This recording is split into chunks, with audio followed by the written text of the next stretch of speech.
ఈ భూమి మీద నివసించే మనుషుల్లో ఎవరన్నా సరే ఏమన్నా అచీవ్ చేసినట్లయితే వాళ్ళకి ఒక గౌరవార్థంగా ఒక మెడల్ ఇచ్చి సత్కరిస్తారు. అదే నోబెల్ ప్రైజ్. మరియు ఈ నోబెల్ ప్రైజ్ అనేది చాలా వాల్యుబుల్ మరియు దీంతో పాటుగా ఇది చాలా ప్రెస్టీజియస్ అవార్డ్.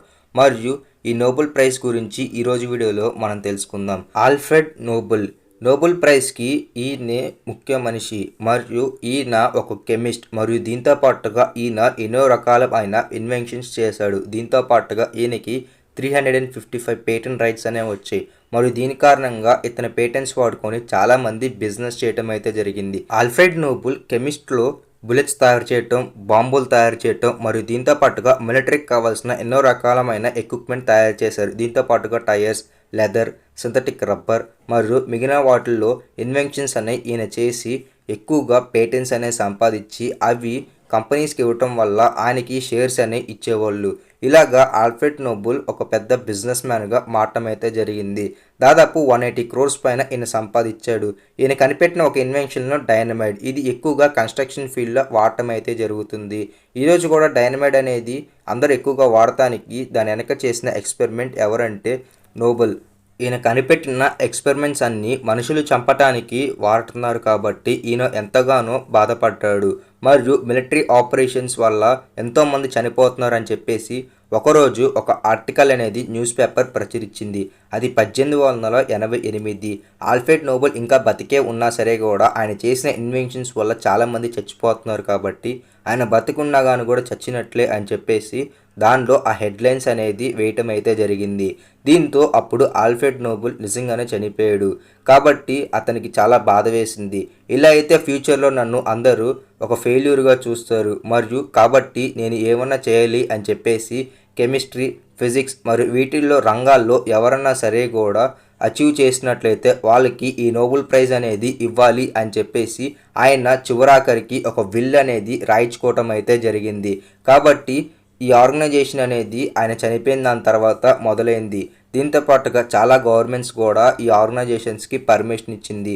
కాబట్టి అప్పటి నుంచి ఎవరన్నా సరే కూడా ఆ రంగాల్లో ఏమైనా అచీవ్మెంట్స్ చేస్తే వాళ్ళందరికీ నోబెల్ ప్రైజ్ అనేది వాళ్ళకి ఇచ్చి వాళ్ళని గౌరవంగా అవార్డు అయితే చేస్తారు. అవార్డు తీసుకున్న మనుషులకి ఒక గోల్డ్ మెడల్ మరియు దీంతో పాటుగా వాళ్ళకి 11 లక్షల US$ అనే ఇస్తారు. మన భారతదేశ కరెన్సీలో దాదాపు 7 నుంచి 9 కోట్లు. మరియు దీంతో పాటుగా నోబెల్ ఇప్పుడు దాకా సంపాదించిన డబ్బులు మొత్తం ఈ ఫౌండేషన్ అనేది మేనేజ్ చేస్తుంది. ఇలాగా అతను సంపాదించిన డబ్బు మొత్తం ఇలాగా ఎవరైతే మెడల్స్ తీసుకుంటారో వాళ్ళకి ఇస్తారు. మరియు నోబెల్ ఫౌండేషన్ అనే ఒక ఫౌండేషన్ ఇది మొత్తాన్ని చూసుకుంటుంది. మరియు వీళ్ళ ఫండ్స్ కోసం ప్రతి నెల డబ్బులు తేయటానికి నోబెల్ ప్రైజ్ ఒక డబ్బులు అనేది వేరే వేరే రంగాల్లో వీళ్ళు ఇన్వెస్ట్ చేసి డబ్బులు అనేవి సంపాదిస్తారు. మరియు దీని కారణంగానే ప్రతి సంవత్సరం ఎవరైతే అవార్డ్స్ ఉన్నారో వాళ్ళకి డబ్బులు అనేవి ఇవ్వటం అయితే జరుగుతుంది. మరియు దీంతో పాటుగా ఈ నోబెల్ ఫౌండేషన్కి US, UK, జర్మనీ మరియు మిగిలిన దేశాలు అనేవి ట్యాక్స్ ఫ్రీ అయితే చేసింది. వీళ్ళు చేసిన ఇన్వెస్ట్మెంట్స్ మీద గవర్నమెంట్కి ఎలాంటి ట్యాక్స్ అనేది కట్టాల్సిన అవసరం లేదు. వీళ్ళు ఎక్కువగా రియల్ ఎస్టేట్, ఫైనాన్స్ అనే రంగంలో స్టాక్స్లో ఎక్కువగా ఇన్వెస్ట్మెంట్ అయితే చేస్తారు. మరియు నోబెల్ ప్రైజ్ కమిటీ మాత్రమే ఇది చూస్తుంది. మరియు నోబెల్ ప్రైజ్ ఎవరికి ఇవ్వాలి, ఎంతమందికి ఇవ్వాలి అనేది మాత్రమే నోబెల్ కమిటీలో ఒక 300 మెంబర్స్ మాత్రమే డిసైడ్ చేస్తారు. మరియు వాళ్ళు మాత్రమే ఈ నోబెల్ ప్రైజ్కి ఇవ్వటం అయితే జరుగుతుంది. మరియు ఎప్పుడైతే నోబెల్ ప్రైజ్ అనేది ఆ రంగాల్లో ఎంతమంది అచీవ్ చేశారో వాళ్ళకి ఇవ్వటం అయితే జరుగుతుంది. వాళ్ళు ఆ ఫామ్ ఫిల్ చేసి 1 yearలో అది రిటర్న్ ఇచ్చిన దాని తర్వాత వాళ్ళు దాన్ని వెరిఫై చేయడం అయితే జరుగుతుంది. మరియు ఇక్కడే ఫిల్టరేషన్ అనేది యూజ్ చేసి ఎవరైతే నోబెల్ ప్రైజ్కి అర్హులో వాళ్ళలో డిసైడ్ చేస్తారు. ద రాయల్ స్వీడిష్ అకాడమీ, దాని తర్వాత నోబెల్ అసెంబ్లీ ఆఫ్ కార్న్వెల్ మరియు దీంతో పాటుగా 4 యూనివర్సిటీస్ కలిసి ఒక ఓటింగ్ పద్ధతి అనేది ఫాలో చేస్తారు. మరియు ఈ ఓటింగ్ పద్ధతిలో ఎవరికైతే ఓట్స్ అనేవి వస్తాయో వాళ్ళకి మాత్రమే ఈ నోబెల్ ప్రైజ్ అనేది ఇవ్వటం అయితే జరుగుతుంది.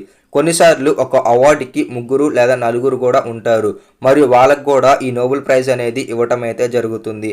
కాబట్టి ఇలాగా నోబెల్ ప్రైజ్ అనేది ఇవ్వటం అయితే అయితే జరుగుతుంది. ఈ నోబెల్ ఫౌండేషన్కి కొంతమంది విరాళాలు కూడా ఇస్తారు. మరియు దీంతో పాటుగా నోబెల్ కమిటీ ఏం చేసిందంటే ఫైనాన్స్ రంగాలు మరియు ఎకనామిక్ రంగాల్లో కూడా అవార్డ్స్ ఇవ్వటం అనేది మొదలుపెట్టింది. మరియు దీని కారణంగా వేరే రంగాల్లో ఉన్న వాళ్ళకు కూడా అవార్డ్స్ ఇవ్వటం అనేది అప్పటి నుంచే మొదలుపెట్టింది. మన భారతదేశంలో ఎంతమందికి ఈ నోబెల్ ప్రైజ్ అనేది వచ్చింది? అందుట్లో రవీంద్రనాథ్ ఠాగూర్ గారు ఒకళ్ళు. ఈయన లిటరేచర్లో నోబెల్ ప్రైజ్ అనేది తీసుకున్నారు. దీంతో పాటుగా ఇంకొంతమంది మొత్తం 9 మంది ఈ ప్రైజ్ అయితే తీసుకోవటం అయితే జరిగింది.